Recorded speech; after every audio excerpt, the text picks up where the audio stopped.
Hello बच्चों, this is Shweta Rana. Welcome to biology booster classes. तो चलिए वीडियो को शुरू करते हैं। लेकिन वीडियो को शुरू करने से पहले हम वही करेंगे जो हम हमेशा करते हैं, क्या लास्ट लेक्चर को रिवाइज। ठीक है, लास्ट लेक्चर में मैंने आप लोगों को कॉकरोच के सर्कुलेटरी सिस्टम के बारे में समझा दिया था। तो हम थोड़ा सा उसी लेक्चर को रिवाइज करते हुए चलते हैं ताकि आगे के लेक्चर को हम अच्छी तरीके से समझ सकें। तो चलिए मैं आप लोगों को सर्कुलेटरी सिस्टम के बारे में एक क्विक सा रिविज़न करा देती हूँ। मैंने आप लोगों को बताया था कि जो कॉकरोच के अंदर जो सर्कुलेटरी सिस्टम होता है वो ओपन टाइप का होता है। डैट मीन्स उसके अंदर जो ब्लड वेसल्स होती हैं वो पुअरली डेवलप होती हैं। कहने का मतलब ये है कि उसकी सर्कुलेटरी सिस्टम में ब्लड वेसल्स तो प्रेजेंट थी, लेकिन ब्लड वेसल्स में भी सिर्फ क्या प्रेजेंट था, एक ओर्टा प्रेजेंट था। इसके अलावा जो वेन्स थी, कैपिलरीज थी, जो ब्लड कैपिलरीज थी, वो सभी के सभी एब्सेंट थी।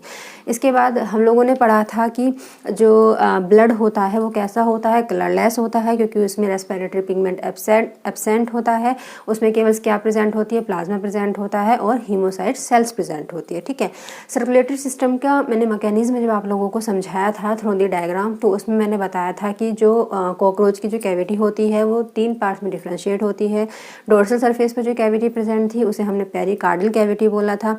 मिडिल सरफेस पर जो कैविटी प्रेजेंट थी उसे हमने पेरीविसरल कैविटी कहा था, due to presence of visceral organs. And ventral surface पर जो कैविटी प्रेजेंट थी उसे हमने पेरीविसरल कैविटी बोला था। ठीक, तो मैंने आप लोगों को जो डायग्राम के थ्रू कल के लेक्चर में मैकेनिज्म ऑफ ब्लड फ्लो को इनसाइड द कॉकरोच क्या समझा दिया था, लेकिन आज मैं एक फ्लो चार्ट के थ्रू आप लोगों को उसका रिवीजन करा देती हूँ, ताकि यदि कुछ बच्चे इस लेक्चर में नए जुड़ रहे हैं तो उन लोगों को क्या है थोड़ा आइडिया हो जाए कि कॉकरोच के अंदर जो ब्लड का फ्लो होता है वो किस तरीके से होता है। तो चलिए हम स्टार्ट करते हैं आज के लेक्चर में। सबसे पहले हम स्टार्ट करते हैं क्या, mechanism of blood flow inside the cockroach blood circulatory system. ठीक है, अब मैंने आप लोगों को यदि याद हो तो आप लोगों को मैंने बताया था कि कॉकरोच की सर्कुलेटरी सिस्टम में साइनस प्रेजेंट होते हैं। साइनस का मतलब ये है कि खाली स्पेस प्रेजेंट होता है। हमने उसे नॉर्मल लैंग्वेज में कैविटी भी बोल दिया था। तो क्योंकि हेड वाले पोर्शन की हम बात करेंगे, हेड वाले पोर्शन से ही जो ब्लड है वो ब्लड का फ्लो शुरू होगा। ओर्टा से ही जो ब्लड है वो एंट्री करेगा हेड से, और ओर्टा से ही जो ब्लड है वो एग्जिट करेगा हेड में। तो सबसे पहले जो हेड का ब्लड होता है, जो हेड का ब्लड होता है जो हेड के पोर्शन में जो ब्लड होता है वो हेड साइनस के द्वारा कहाँ एंट्री करेगा, ओर्टा में एंट्री करेगा। ठीक है, ओर्टा में एंट्री करेगा। क्यों? क्योंकि जो ओर्टा वाला जो पार्ट होता है ब्लड वेसल्स का, वो कहाँ से कनेक्ट होता है, हेड से कनेक्ट होता है। दैट्स वाई जो हेड से सबसे पहले जो ब्लड है वो एंट्री करता है किसमें, ओर्टा में एंट्री करता है। ओर्टा से होता हुआ जो ब्लड है वो एंट्री करेगा पेरी न्यूरो कैविटी में। ये वो कैविटी थी जो कहाँ प्रेजेंट थी, उसकी वेंट्रल सरफेस पे प्रेजेंट थी। ठीक है, पेरी न्यूरो कैविटी से होता हुआ जो ब्लड है वो डायाफ्राम की वॉल्स के द्वारा किस में एंट्री करता है, डायाफ्राम की वॉल्स के द्वारा एंट्री करता है पेरीविसरल कैविटी में।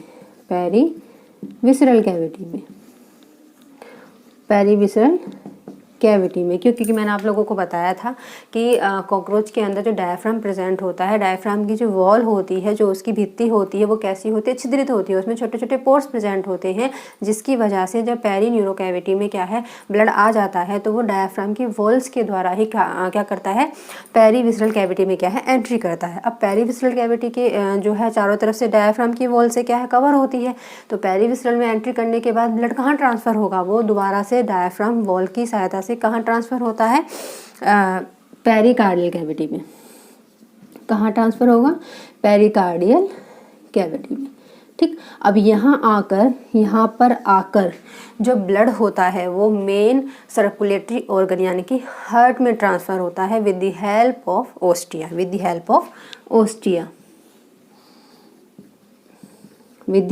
ओस्टिया। किस में एंट्री करेगा, हार्ट चैम्बर्स में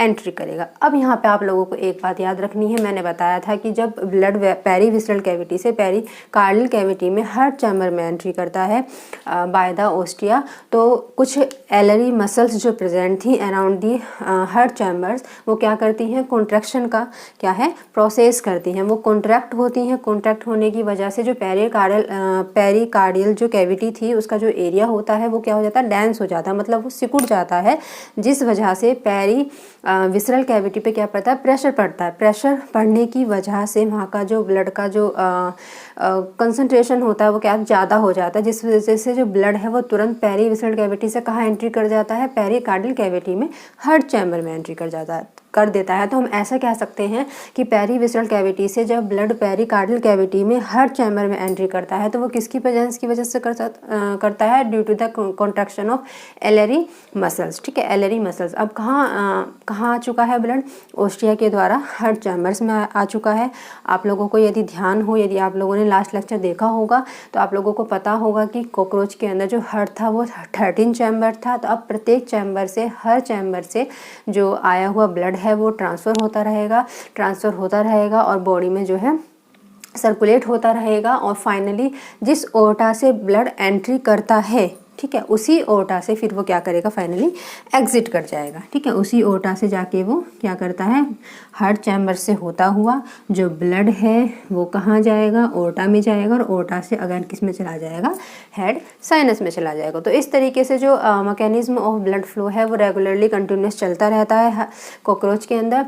कॉकरोच के अंदर एक सर्कुलेशन का जो पीरियड होता है वो कितना बताया था मैंने, 20 to 30 मिनट्स होता है। और पर सेकेंड जो हार्ट बीट होती है वो कितनी बताई थी, 100 to 200 होती है। ठीक है, तो इस टाइप से जो हमारा सर्कुलेटरी सिस्टम था वो कंप्लीट हो गया है। अब आज के लेक्चर में हम नए सिस्टम का इंट्रोड्यूस करते हैं जो क्या होगा, हमारा रेस्पिरेटरी सिस्टम। ठीक है, रेस्पिरेटरी सिस्टम। देखिए बच्चों, आप लोगों को यदि ध्यान हो तो मैंने बताया था कि जो सर्कुलेटरी सिस्टम में जो है रेस्पिरेटरी पिगमेंट क्या होता है, एब्सेंट होता है। वो इसलिए एब्सेंट होता है क्योंकि कॉकरोच में जब सर्कुलेशन का प्रोसेस होता है तो उसमें क्या है, गैसेस का जो है एक्सचेंज नहीं होता है, गैसेस का एक्सचेंज नहीं होता है। देखिए इस तरीके से आप लोग समझने की कोशिश कीजिए कि जब ह्यूमन बीइंग में गैसेस एक्सचेंज का प्रोसेस होता है तो वो किसके थ्रू होता है, ब्लड के थ्रू होता है। डेट्स वाई ह्यूमन बीइंग के अंदर ब्लड सर्कुलेटरी सिस्टम और रेस्पिरेटरी सिस्टम दोनों इंटरकनेक्टेड होते हैं। ठीक है, लेकिन कॉकरोच के केस में ऐसा नहीं होता है। कॉकरोच के केस में ब्लड में किसी भी टाइप का रेस्पिरेटरी पिगमेंट प्रेजेंट नहीं होता है क्योंकि ब्लड किसी भी तरीके से रेस्पिरेशन में हेल्प नहीं करती है। जब ब्लड का जो फ्लो है वो रेस्पिरेशन में होता ही नहीं है या रेस्पिरेटरी सिस्टम के थ्रू जो है ब्लड में कोई फंक्शन ही नहीं है, कोई उसका कार्य ही नहीं है, तो उसमें रेस्पिरेटरी पिगमेंट क्यों होगा, क्योंकि ब्लड क्या होता है वो एकदम क्या करता है, आर्टरी से होता हुआ पूरे बॉडी ऑर्गन में क्या है, फैल जाता है। बॉडी ऑर्गन्स में फैल जाता है तो जो टिश्यूज़ हैं, जो ऑर्गन्स हैं इनसाइड द कॉकरोच वो क्या करते हैं, फ्लोट करते हैं हीमोलिम्फ में यानी कि ब्लड में। तो डेट्स वाई इसका जो रेस्पिरेटरी सिस्टम होता है वो इंटरकनेक्टेड नहीं होता है किससे, ब्लड वेस्कुलर सिस्टम से। कॉकरोच में जो रेस्पिरेटरी सिस्टम होता है वो कहलाता है एक टाइप का ट्रैकियल सिस्टम। एक टाइप का क्या कहलाता है, ट्रैकियल सिस्टम। यदि मैं ह्यूमन बीइंग में बात करूँ तो ह्यूमन बीइंग में भी ट्रैकिया प्रेजेंट होता है। फेरिंक्स से जो कनेक्ट होता है एक ट्यूब लाइक स्ट्रक्चर, उसे क्या बोलते हैं, ट्रैकिया बोलते हैं। लेकिन ट्रैकिया आगे जाके एल्वियोलाइज में और आपके अलग अलग स्ट्रक्चर्स में क्या है, डिफ्रेंशिएट हो जाती है। लेकिन इसमें क्या होता है, कॉकरोच के केस में जो ट्रैकिया है वो सिंपली एक तरीके से क्या है, डिफ्रेंशिएट होती है केवल ट्रैकियोल्स में। ठीक है, ट्रैकियोल्स में। इसके अलावा इसमें स्पेसिफिक स्ट्रक्चर्स जो है रेस्पिरेशन के प्रोसेस के लिए क्या है, प्रेजेंट नहीं होते हैं। एक सिंपल सा स्ट्रक्चर होता है, सिंपल्स के जो ऑर्गन्स होते हैं जो पार्टिसिपेट करते हैं रेस्पिरेशन में इनसाइड दी कॉकरोच। तो चलिए हम डिस्कस करते हैं कि रेस्पिरेशन का जो प्रोसेस है वो किन किन ऑर्गन्स के थ्रू कॉकरोच के अंदर होता है। ठीक है, अब मैंने आप लोगों को बताया है कि कॉकरोच में जो रेस्पिरेशन का जो प्रोसेस है वो कैसा होता है, ट्रैकिया के द्वारा होता है। या मैं ऐसे कह सकती हूँ कि रेस्पिरेटरी सिस्टम कैसा होता है, ट्रैकियल सिस्टम होता है। देखिए इसका जो बॉडी होता है, बॉडी में जो एक ट्यूबुलर स्ट्रक्चर होता है, this is known as trachea. ठीक है, ये जो ट्रैकिया होती है वो एक ट्यूब लाइक स्ट्रक्चर, ये जो आप स्ट्रक्चर दिख रहे हैं ना, ये यहाँ से लेके यहाँ तक का जो स्ट्रक्चर आप लोगों को दिखाई दे रहा है ये क्या है, ट्रैकिया है। ये एक ट्यूब लाइक स्ट्रक्चर होती है, ट्यूब लाइक स्ट्रक्चर होती है। और ये जो स्ट्रक्चर है ट्रैकिया, ये आगे जाके ब्रांचेज में क्या है, डिवाइड हो जाता है। ब्रांचेज में डिवाइड हो जाती हैं और फॉर्मेशन करती हैं किसका, ट्रैकियोल्स का। ट्रैकियोल्स का मैंने बताया ना कि कोई स्पेसिफिक टाइप के ऑर्गन्स इसके रेस्पिरेटरी सिस्टम में प्रेजेंट नहीं होते हैं, केवल एक ट्रैकिया प्रेजेंट होता है। वही फर्दर डिवाइड हो जाता है 2 to 3 स्ट्रक्चर में। ठीक है, जिसमें से जो ट्रैकिया है वो एक ट्यूब लाइक स्ट्रक्चर होता है जो रेस्पिरेशन में हेल्प करता है। यही ट्रैकिया आगे जाकर डिफरेंट टाइप ऑफ ब्रांचेज में जो है, या मैं ऐसे कह सकती हूँ कि सब डिवीज़न करता है बहुत सारी ब्रांचेज में। और ये ब्रांचेज क्या कहलाती हैं, ट्रैक्यूल्स कहलाती हैं, ट्रैक्यूल्स कहलाती हैं। अब होता क्या है, कॉकरोच के रेस्पिरेटरी सिस्टम में जो ट्रैक्यूल्स होती हैं वो डायरेक्ट ही कॉकरोच की बॉडी के अंदर जितने भी टिश्यूज़ होते हैं, जितने भी ऑर्गन्स होते हैं, उनकी सेल्स तक क्या करती हैं, फैली रहती हैं। आप डायग्राम में देख सकते हैं कि ये ट्रैक्यूल्स हैं और ये क्या है, बॉडी टिश्यू है। क्या है, बॉडी टिश्यूज़ हैं।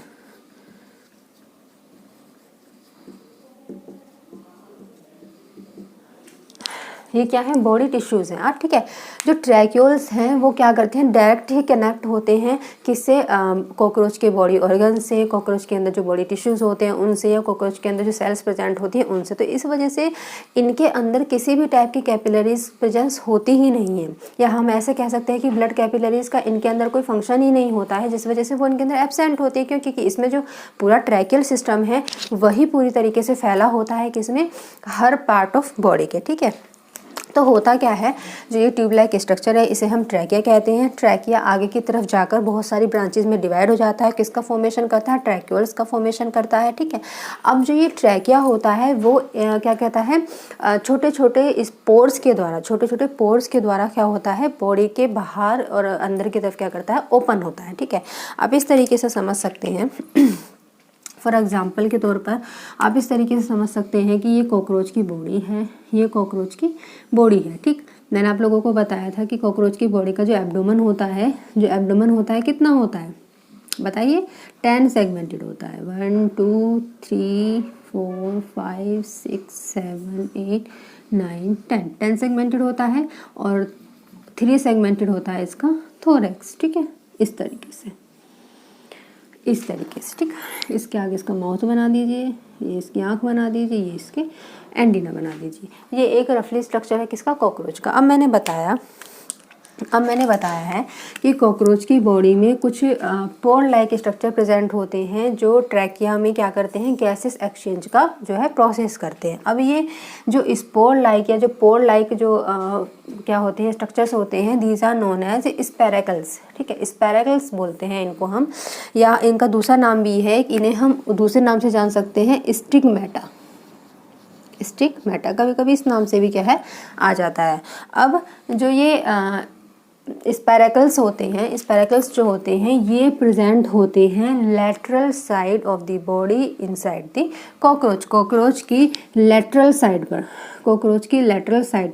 कुछ पोर्स प्रेजेंट होते हैं, जिन्हें हम क्या बोलते हैं, स्पैरेकल्स।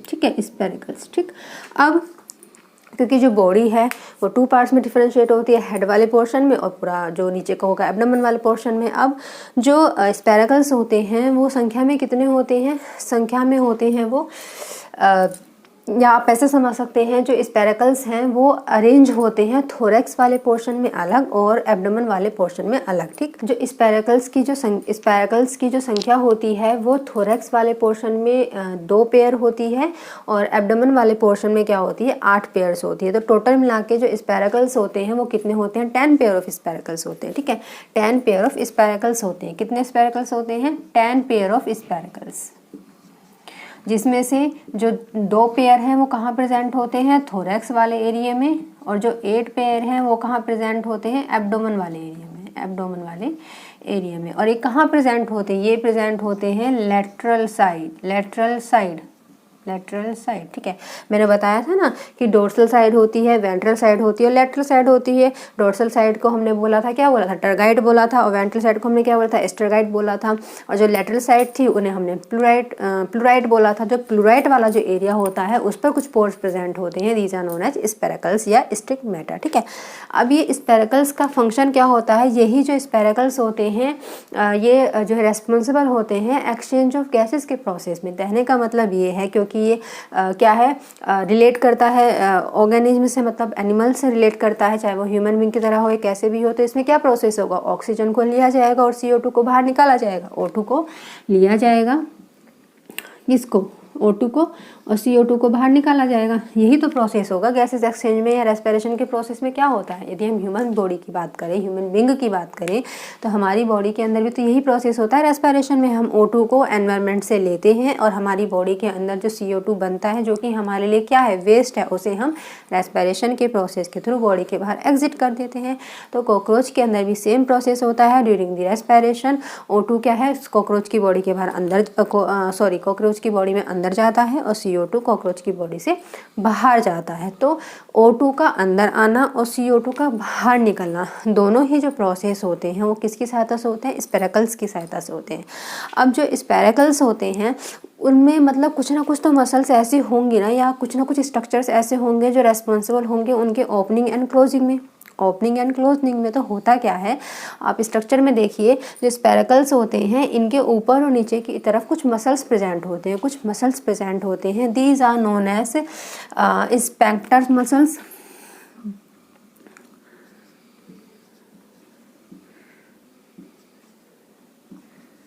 ठीक है, स्फिंक्टर्स मसल्स। ठीक है, स्फिंक्टर्स मसल्स इन लोगों को हम बोलते हैं।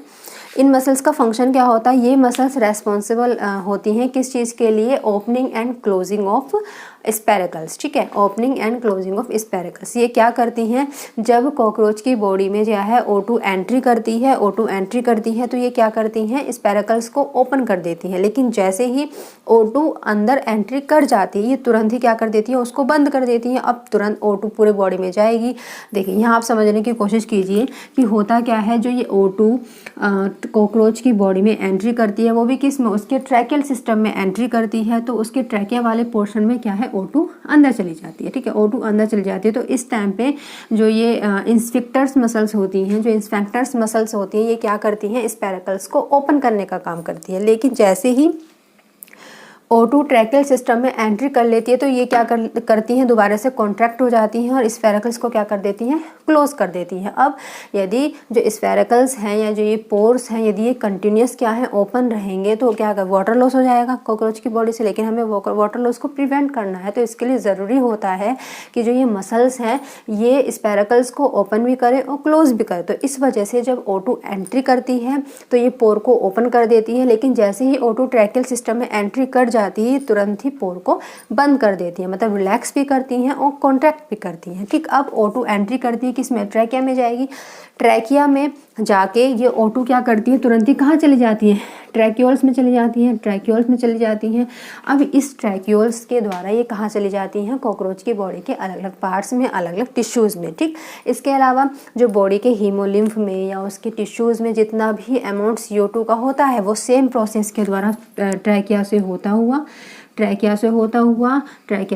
हुआ किसकी सहायता से, स्पेरेकल्स की सहायता से क्या करता है, CO2 बॉडी के बाहर एग्जिट कर जाता है। तो ये सिंपल सा जो रेस्पिरेशन है वो होता है कि O2 की एंट्री भी किसके द्वारा होती है, स्पेरेकल्स के द्वारा होती है, और CO2 का एग्जिट होना भी किसके द्वारा होता है, स्पेरेकल्स के द्वारा होता है। ठीक है, स्पेरेकल्स के द्वारा होता है due to the contraction and relaxation of sphincters muscle. ठीक है, अब यहाँ पे आप लोगों को एक बात याद रखनी है, वो ये याद रखना है कि जो इसका ट्रैकिया वाला पार्ट होता है कॉकरोच के अंदर, ट्रैकियल सिस्टम में जो ट्रैकिया वाला पार्ट होता है उसके अंदर कुछ क्यूटिकुलर रिंग्स प्रेजेंट होती है। ये जो आपको रेड कलर के मार्कर से जो स्ट्रक्चर दिखाई दे रहे हैं, these are known as cuticular rings. ठीक है, हमारे अंदर भी प्रेजेंट होती हैं, लेकिन हमारे अंदर ये बनी होती है काइटिन की। तो हमारे अंदर ट्रैकिया के अंदर जो रिंग्स प्रेजेंट होती हैं उन्हें हम क्या बोलते हैं, काइटिनस रिंग बोलते हैं। लेकिन कॉकरोच के अंदर जो ट्रैकिया के अंदर रिंग्स प्रेजेंट होती हैं, these are known as cuticular rings. इन क्यूटिकुलर रिंग्स का फंक्शन ये होता है कि ये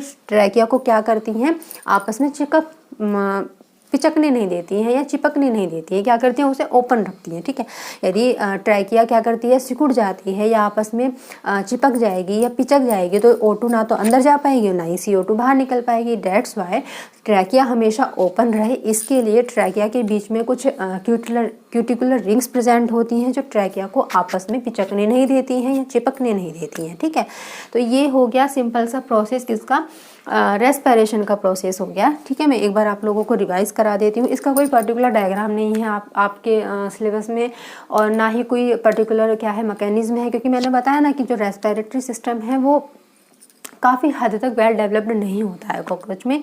एक सिंपल सा ट्रैकियल सिस्टम होता है जो ट्रैकिया, ट्रैक्यूल्स और स्पैरेकल्स में डिफ्रेंशिएट होता है। मैंने आप लोगों को बताया कि जो स्पैरेकल्स है वो क्या होता है, इसका ट्रैकिया का ओपनिंग एंड क्लोजिंग पोर होता है। स्पैरेकल्स की सहायता से ही O2 जो है वो ट्रैकिया में एंट्री करती है और CO2 जो है वो ट्रैकिया से बाहर एग्जिट करती है। अब स्पैरेकल्स का ओपन एंड क्लोज होना कुछ मसल्स पे डिपेंड करता है। These are known as sphincter muscles and also known as पेरिट्री मसल। कुछ अलग टाइप की मसल्स प्रेजेंट होती है जिन्हें हम पेरिट्री मसल्स कहते हैं। इन मसल्स का भी सेम फंक्शन होता है, ठीक है। ये मसल्स इसलिए प्रेजेंट होती हैं क्योंकि यदि ये मसल्स प्रेजेंट नहीं होंगी तो जो पोर्स हैं वो रेगुलरली कंटिन्यूसली क्या है, ओपन रहेंगे तो वाटर क्या है वो रिलीज होता रहेगा कॉकरोच की बॉडी से और वाटर की कमी हो जाएगी। तो कहने का मतलब ये है कि वाटर लॉस को प्रिवेंट करने के लिए जो मसल्स हैं ये स्पैरेकल्स के चारों तरफ क्या है, प्रेजेंट होती है, ठीक। अब स्पैरेकल से O2 क्या है, ट्रैकिया में एंट्री करती है। ट्रैकिया में कुछ क्यूटिकुलर रिंग्स प्रेजेंट होती हैं जो ट्रैकिया की वॉल को आपस में चिपकने नहीं देती हैं ताकि वो ओपन रहे और O2 और CO2 का एक्सचेंज जो है वो ईजिली से होता रहे। O2 ट्रैकिया में एंट्री करती है और ट्रैक्यूल्स ब्रांचेस से होती हुई कॉकरोच के अदर पार्ट्स तक या टिश्यूज़ तक या सेल्स तक क्या है वो ट्रांसफ़र हो जाती हैं, ठीक है। अब यहाँ पे जो ट्रैक्यूल्स में O2 का आना और CO2 का जाना, ये जो प्रोसेस होता है ये डिफ्यूज़न के द्वारा होता है, ठीक है। डिफ्यूज़न के द्वारा होता है। ऐसे आप समझ सकते हैं कि ट्रैक्यूल्स में जो गैसेस एक्सचेंज का जो प्रोसेस हो रहा है वो किसके द्वारा होता है, डिफ्यूज़न के द्वारा, ठीक है। क्या होता है, O2 का आना और CO2 का निकल जाना, गैसेस एक्सचेंज का प्रोसेस, ठीक है बच्चों। तो ये हो गया इसका सिंपल सा रेस्पिरेटरी सिस्टम, ठीक है। अब हम नेक्स्ट सिस्टम की तरफ चलते हैं जो क्या है इसका नर्वस सिस्टम। थोड़ा इंपॉर्टेंट सिस्टम है, थोड़ा ये भी थोड़ा वाइड है digestive system and circulatory system की तरह। तो मैं आप लोगों को अपनी तरफ से पूरी कोशिश करूँगी कि ये सिस्टम आप लोगों को समझ में आ जाए। तो चलिए स्टार्ट करते हैं हम नर्वस सिस्टम ऑफ कॉकरोच, ठीक है। अब जो कॉकरोच का नर्वस सिस्टम होता है वो होता है गैंग्लियोनेटेड टाइप का। गैंग्लियोनेटेड का मतलब ये है कि कॉकरोच के नर्वस सिस्टम में प्रेजेंट होते हैं गैंग्लियन। अब बात आती है कि गैंग्लियन क्या होते हैं। देखिए, जब मैंने आप लोगों को एनिमल्स के नर्वस टिश्यूज़ के बारे में पढ़ाया था तो मैंने बताया था कि जो नर्वस टिश्यूज़ होते हैं वो कुछ सेल्स से मिलकर बने हुए होते हैं जिन्हें हमने 2 पार्ट्स में डिफ्रेंशिएट किया था। एक बताया था न्यूरॉन के बारे में और एक बताया था न्यूरोग्लियल सेल्स के बारे में। जो न्यूरॉन बताए थे वो मैंने बेसिक यूनिट बताई थी किसकी, किसी भी एनिमल के नर्वस सिस्टम की। बेसिक यूनिट मैंने क्या बताई थी, न्यूरॉन्स बताई थी, यानी कि नर्व सेल्स बताई थी। तो कहने का मतलब ये है क्योंकि हम कॉकरोच के नर्वस सिस्टम की बात कर रहे हैं तो कॉकरोच का नर्वस सिस्टम किससे मिलकर बना हुआ होता है, डिफरेंट टाइप्स ऑफ गैंग्लियन से मिलकर बना हुआ होता है। और गैंग्लियन किससे मिलकर बनी हुई होती है, ग्रुप ऑफ नर्व सेल्स से मिलकर बनी हुई होती है, तो गैंग्लियन क्या है, स्ट्रक्चर किसका, ग्रुप ऑफ नर्व सेल्स का स्ट्रक्चर क्या होता है, वो कहलाता है गैंग्लियन, ठीक है। अब हम बात करते हैं नर्वस सिस्टम की, कि नर्वस सिस्टम जो है वो कहाँ प्रेजेंट होता है कॉकरोच की बॉडी में। हमेशा याद रखना कि ह्यूमन बींग की यदि हम बात करते हैं तो ह्यूमन बींग में जो स्पाइनल कॉर्ड होती है हमारी, जिसे हम रीढ़ की हड्डी कहते हैं, कहाँ प्रेजेंट होती है, वो होती है हमारी डोर्सल साइड पे प्रेजेंट, ठीक है। इसे हम बोलते हैं ना कि हाय हमारे कमर में दर्द हो गया, हमारी कमर टूट गई, तो डैट मीन्स हमारी रीढ़ की हड्डी में दर्द हो रहा है। तो जो रीढ़ की हड्डी कहाँ प्रेजेंट होती है ह्यूमन बींग में, कमर के पीछे प्रेजेंट होती है, कहने का मतलब बॉडी के डोर्सल साइड पे प्रेजेंट होती है। लेकिन यदि हम बात करें कॉकरोच की तो कॉकरोच की बॉडी में जो नर्वस सिस्टम होता है वो उसकी वेंट्रल साइड पे प्रेजेंट होता है। क्यों, क्योंकि डोर्सल साइड पर क्या प्रेजेंट होता है, हार्ट प्रेजेंट होता है, ठीक है, उसका कार्डियक सिस्टम प्रेजेंट होता है, ठीक। तो आपको यहाँ पे 2 बातें याद रखनी है, ये कि जो नर्वस सिस्टम होता है वो गैंग्लियोनेटेड टाइप का होता है। क्यों, क्योंकि गैंग्लियन से मिलकर बना हुआ होता है, और ये कहाँ प्रेजेंट होता है, वेंट्रल साइड्स पे प्रेजेंट होता है। गैंग्लियंस क्या होते हैं, मैंने बताया ग्रुप ऑफ नर्व सेल्स का जो ग्रुप होता है उसे हम कहते हैं गैंग्लियन, ठीक है, गैंग्लियन कहते हैं। अब जो ये गैंग्लियन होते हैं इनका वेंट्रल साइड पे जो अरेंजमेंट है वो भी अलग अलग होता है, ठीक है। थोरैक्स वाले पोर्शन पर अलग पेयर ऑफ गैंग्लियन प्रेजेंट होते हैं और एब्डोमेन वाले एरिया पर अलग प्रेजेंट होते हैं, ठीक। यदि हम गैंग्लियन के अरेंजमेंट की बात करें गैंग्लियन के अरेंजमेंट की बात करते हैं तो थोरैक्स वाले एरिया पर three pair of ganglion present होते हैं। लेकिन यदि हम एब्डोमेन वाले एरिया पे बात करें तो कितने प्रेजेंट होते हैं?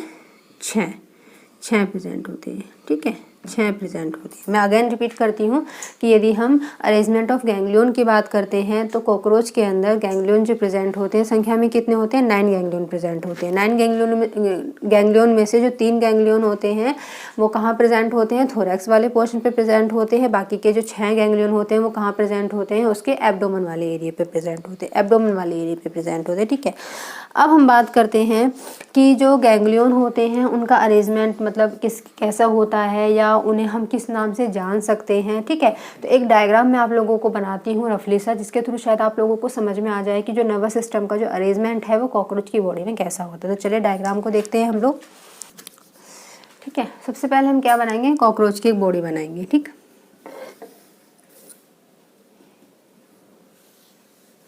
एक हेड बना लेते हैं, वही ट्रायंगुलर शेप। इसकी बॉडी बना लेते हैं कुछ इस तरीके से। कल के डायग्राम में यदि आप लोगों को याद हो तो बॉडी की कैविटी की जो हमने हीमोसिल कैविटी बोला था उसको हमने 3 पार्ट्स में डिवाइड किया था। मिडल वाले पोर्शन को हमने क्या बोला था? विसरल पार्ट बोला था। ऊपर वाले पोर्शन को या डोर्सल पोर्शन को हमने क्या बोला था? पेरिकार्डियल बोला था। और वेंट्रल पोर्शन को हमने क्या बोला था? पेरीन्यूरल बोला था, पेरीविसरल बोला था और पेरिकार्डियल बोला था। ठीक, अब कार्डियल वाले एरिया पे क्या प्रेजेंट था? हर्ट प्रेजेंट था। ठीक है, सारा ड्रॉ नहीं करूँगी, केवल नाम से समझा दे रही हूँ। पेरीविसरल वाले एरिया में क्या प्रेजेंट थे? विसरल ऑर्गन प्रेजेंट थे, विसरल ऑर्गन्स प्रेजेंट थे। ठीक, और पेरीवेंट्रल वाले पोर्शन पे क्या प्रेजेंट थे? पेरीवेंट्रल वाले पोर्शन पे क्या प्रेजेंट थे? नर्व कॉर्ड प्रेजेंट थी, नर्व कॉर्ड प्रेजेंट थी। ठीक है, अब हम बेसिकली किसकी बात करें? नर्वस सिस्टम की बात कर रहे हैं, तो हम यहाँ पर सिर्फ किसकी बात करेंगे? नर्व कॉर्ड की बात करेंगे। मैंने बताया था ना कि जो नर्व कॉर्ड होती है वो कैसी होती है? गैंग्लियोनेटेड होती है।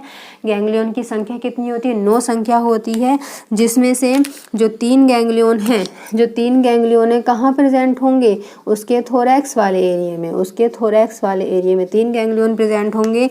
लेकिन बाकी के 6 गैंग्लियन कहाँ प्रेजेंट होंगे? बाकी के 6 गैंग्लियन कहाँ प्रेजेंट होंगे? उसके एब्डोमेन वाले एरिया पे। बाकी के 6 गैंग्लियन कहाँ प्रेजेंट होंगे? उसके एब्डोमेन वाले एरिया पे। अब आप लोग सोच रहे होंगे कि मैं इतनी सारी ग्रुप ऑफ सेल्स क्यों बना रही हूँ, क्योंकि मैंने बताया ना कि गैंग्लियन क्या होते हैं। गैंग्लियन होते हैं group of nerve cells. Group of nerve cells, तो बहुत सारी नर्व सेल्स मिलकर एक गैंग्लियन का फॉर्मेशन करेंगी। तो डेट्स वाई मैं यहाँ पर कितनी सारी सेल्स बना रही हूँ, ये आप लोग देख सकते हैं। कितनी भी हो सकती हैं, काउंटेड में कोई काउंटेड नहीं है। कितनी होगी? 6 और 3 9। तो 6 गैंग्लियन हैं, ये आपस में अटैच होते हैं कुछ इस तरीके से। और यदि आप लोगों को नर्वस सिस्टम की न्यूरॉन सेल का स्ट्रक्चर यदि याद हो तो मैंने बताया था कि क्या प्रेजेंट होती है उसमें? ऊपर की तरफ साइटोन की सेल बॉडी प्रेजेंट होती है और नीचे की तरफ क्या प्रेजेंट होती है? एक्सोन प्रेजेंट होती है। तो इनकी सेल्स में भी ये जो आपको जो कनेक्ट करने वाली जो ये लाइनें दिख रही हैं, ये क्या है? ये एक्सोन है। क्यों? क्योंकि ये जो गैंग्लियन की ये क्या है? ये एक्चुअली में क्या है? नर्व सेल्स है, न्यूरॉन है। तो ये सेल बॉडी होगी और सेल बॉडी के नीचे गैंग्लियन होगा। इसी तरीके से ये दूसरी तरफ भी अटैच होंगे, इसी तरीके से दूसरी तरफ भी अटैच होंगे। तो कहने का मतलब ये है कि जो गैंग्लियन होते हैं वो आपस में क्या होते हैं? अटैच होते हैं इस तरीके से अटैच होकर जो ग्रुप ऑफ नर्व सेल्स होती हैं, जो गैंग्लियंस होते हैं, वो आपस में अटैच होकर किसके अंदर? कॉकरोच के अंदर कुछ रिंग लाइक स्ट्रक्चर्स बना लेते हैं उसके नर्वस सिस्टम में। और ये जो आपको कनेक्शन दिखाई दे रहा है ना, देखिए अलग बना के दिखाती हूँ। मान लीजिए ये एक ग्रुप ऑफ सेल हमने बताया, एक गैंग्लियन, और दूसरा हमने बना दिया कुछ इस तरीके से, ये हो गया दूसरे नंबर का गैंग्लियन। तो ये 1 और 2 नंबर के जो गैंग्लियन है ये आपस में कनेक्ट होते हैं कुछ इस तरीके से कनेक्ट होते हैं और क्या बनाते हैं? एक रिंग लाइक स्ट्रक्चर बनाते हैं। और ये जो कनेक्शन है बिटवीन 2 गैंग्लियन, इसको हम बोलते हैं कमीशर। क्या बोलते हैं? कमीशर। ठीक है, जिसकी सहायता से दो गैंग्लियन क्या है आपस में कनेक्ट होते हैं। तो इस तरीके से ये क्या है कुछ अरेंजमेंट होता है किसका, गैंग्लियन का inside the nervous system of किसके, कॉकरोच के नर्वस सिस्टम में। ठीक है, अब जो ये नर्व्स होती हैं क्योंकि ये पूरी बॉडी में डिस्ट्रीब्यूट होती हैं, all over the body present होती हैं, पूरी बॉडी में फैली रहती है नर्व्स, तो ये नर्व्स क्या करेंगी, अलग अलग सिग्नल देंगी किसकी बॉडी को, कॉकरोच की बॉडी को। जिस तरीके से जब हमने नर्वस सिस्टम ह्यूमन के अंदर, जब मैंने नर्वस सिस्टम के बारे में थोड़ा आप लोगों को बताया था, तो बताया था ना कि ह्यूमन की बॉडी में जितने भी टाइप के रेस्पॉन्स होते हैं और जो भी रिएक्ट हम लोग करते हैं वो किसके थ्रू करते हैं, हमारे अंदर प्रेजेंट नर्वस सिस्टम के थ्रू करते हैं। चाहे हमने कोई सा भी रिएक्शन के, कोई भी हमारे साथ क्रिया हुई उसके अगेंस्ट हमने जो प्रतिक्रिया करी वो किसके थ्रू करी, ब्रेन और स्पाइनल कॉर्ड के थ्रू करी। अब होता क्या है कि जो कॉकरोच होता है उसमें वेल डेवलप ब्रेन नहीं होता, उसमें क्या प्रेजेंट होता है, ध्यान से समझिएगा। जो उसके ईजोफेगस वाला एरिया है, हम हेड के नीचे वाले एरिया की बात करें, डाइजेस्टिव सिस्टम में मैंने बताया था ना कि हेड के नीचे क्या प्रेजेंट होता है, फेरिंग्स प्रेजेंट होता है, फेरिंग्स के जस्ट नीचे क्या प्रेजेंट होता है, ईजोफेगस प्रेजेंट होता है। तो जो उसका थोरैक्स वाला एरिया है जहाँ पर क्या क्या प्रेजेंट है, एक फेरिंग्स प्रेजेंट है और एक क्या प्रेजेंट है, ईजोफेगस प्रेजेंट है। तो ईजोफेगस वाले एरिया में जो गैंग्लियन प्रेजेंट होते हैं, इसमें जो ऊपर वाले गैंग्लियन है उसे हम बोलते हैं सुपर ईजोफेजियल गैंग्लियन। ठीक है, सुपर ईजोफेजियल गैंग्लियन। इसके अलावा जो नीचे वाले गैंग्लियन होते हैं इन्हें हम बोलते हैं सब ईजोफेजियल गैंग्लियन। ठीक है, समझ में आया बच्चों मैंने क्या समझाने की कोशिश करी है। मैंने ये बताया है आप लोगों को कि यदि आप लोगों को डाइजेस्टिव सिस्टम याद हो तो मैंने वहाँ बताया था कि हेड वाले पोर्शन किससे कनेक्ट होता है, माउथ किससे कनेक्ट होता है, फेरिंग्स से कनेक्ट होता है। और फेरिंग्स कहाँ प्रेजेंट होता है, उसके हेड वाले पोर्शन में प्रेजेंट होता है। फेरिंग्स के नीचे क्या प्रेजेंट होता है, ईजोफेगस प्रेजेंट होता है, यानी कि थोरैक्स